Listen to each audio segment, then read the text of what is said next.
Penguin Random House Audio presents A Beautiful Day in the Neighborhood, Neighborly Words of Wisdom from Mr. Rogers, by Fred Rogers.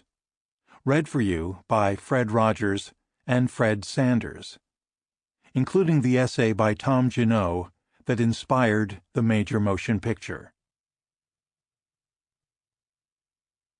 Fred Rogers, 1928 to 2003, was a producer, writer, magician, puppeteer, minister, husband, and father who began working in children's television in the 1950s and created the PBS program Mr. Rogers' Neighborhood. He pioneered programming that spoke with respect to the concerns of early childhood, not as adults see it, but as children feel it. For his work, he received the Presidential Medal of Freedom, a Peabody Award, and numerous other honors. The Television Hall of Fame inducted him in 1999, and the Smithsonian Institution displays one of his sweaters as a treasure of American history. He founded Family Communications, Inc., now Fred Rogers Productions, a not-for-profit company that continues to develop programming, special projects, and materials that help children learn and grow, including Daniel Tiger's Neighborhood. Tom Junod is the recipient of 2 National Magazine Awards from the American Society of Magazine Editors. He has written for GQ and Esquire, and is a senior writer for ESPN. His 1998 profile of Fred Rogers for Esquire is the basis for the feature film A Beautiful Day in the Neighborhood. Dedicated to all of the children of any age who have found our neighborhood and have been willing to spend time growing right along with me. Can You Say Hero? By Tom Junod. In 1998, journalist Tom Junod received an assignment to profile Fred Rogers for Esquire. For reasons both personal and professional, Junod had lost confidence as a writer. He didn't anticipate finding guidance and reassurance from such an unlikely source, a beloved children's television host. In crafting the piece, Junod followed Rogers around New York City, visiting his apartment and studio to observe his daily routines and interactions with adoring fans. He also accompanied Rogers to the home where he grew up in Latrobe, Pennsylvania, for a window into the childhood of a man renowned for his understanding of children. The resulting piece, which beautifully demonstrated why Fred Rogers means so much to so many people, was widely acclaimed on publication and became known as a classic of magazine reporting. When screenwriters Noah Harpster and Micah Fitzerman-Blue read Junod's piece, they were inspired to write a story based on the true-life friendship between the 2 men. Directed by Marielle Heller and starring 2-time Oscar winner Tom Hanks as Fred Rogers and Matthew Rhys as Lloyd Vogel, a character based on Junod, the film is called A Beautiful Day in the Neighborhood, released in 2019 by TriStar Pictures. This friendship between these 2 men was an irresistible opportunity to revisit the philosophy of Fred Rogers through a grown-up lens, said Marielle Heller. At a time when the world feels divided, Fred's message of kindness is even more important. His radical kindness, one that does not discriminate, resonated with all of us, and we hope it resonates with audiences. We all feel like we've been forever changed by working on this movie, and we thank Fred for that gift.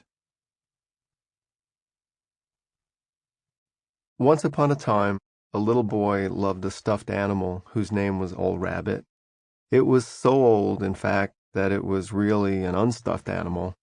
So old that even back then, with the little boy's brain still nice and fresh, he had no memory of it as young Rabbit or even Rabbit.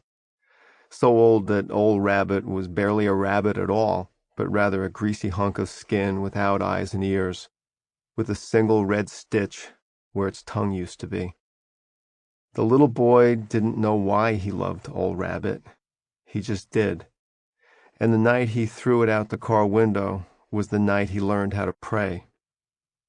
He would grow up to become a great prayer, this little boy, but only intermittently, only fitfully, praying only when fear and desperation drove him to it. And the night he threw old Rabbit into the darkness was the night that set the pattern, the night that taught him how. He prayed for old Rabbit's safe return, and when, hours later, his mother and father came home with the filthy, precious strip of rabbity roadkill, he learned not only that prayers are sometimes answered, but also the kind of severe effort they entail, the kind of endless, frantic summoning. And so when he threw old Rabbit out the car window the next time, it was gone for good. You were a child once, too. That's what Mr. Rogers said. That's what he wrote down once upon a time for the doctors. The doctors were ophthalmologists. An ophthalmologist is a doctor who takes care of the eyes. Sometimes ophthalmologists have to take care of the eyes of children, and some children get very scared because children know that their world disappears when their eyes close, and they can be afraid that the ophthalmologist will make their eyes close forever. The ophthalmologist did not want to scare children, so they asked Mr. Rogers for help, and Mr. Rogers agreed to write a chapter for a book the ophthalmologists were putting together, a chapter about what other ophthalmologists could do to calm the children who came to their offices.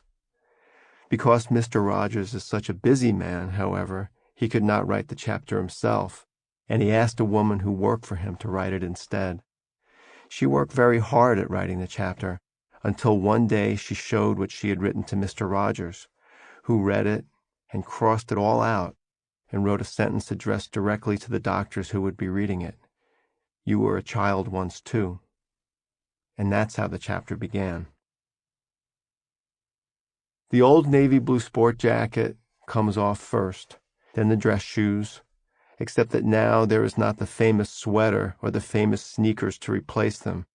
And so after the shoes, he's on to the dark socks, peeling them off and showing the blanched skin of his narrow feet.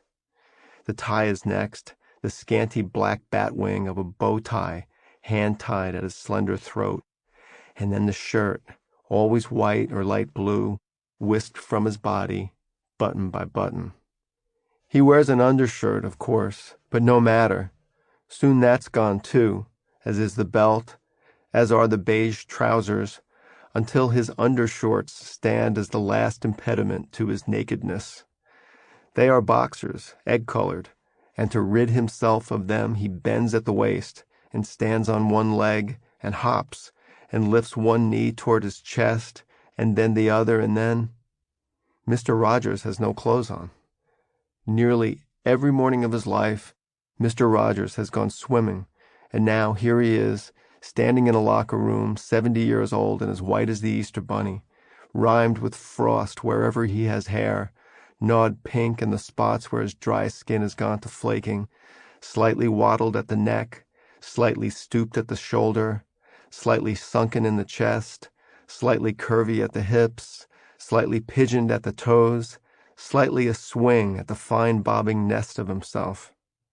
And yet when he speaks, it is in that voice, his voice, the famous one, the unmistakable one, the televised one, the voice dressed in sweater and sneakers, the soft one, the reassuring one, the curious and expository one, the sly voice that sounds adult to the ears of children and childish to the ears of adults.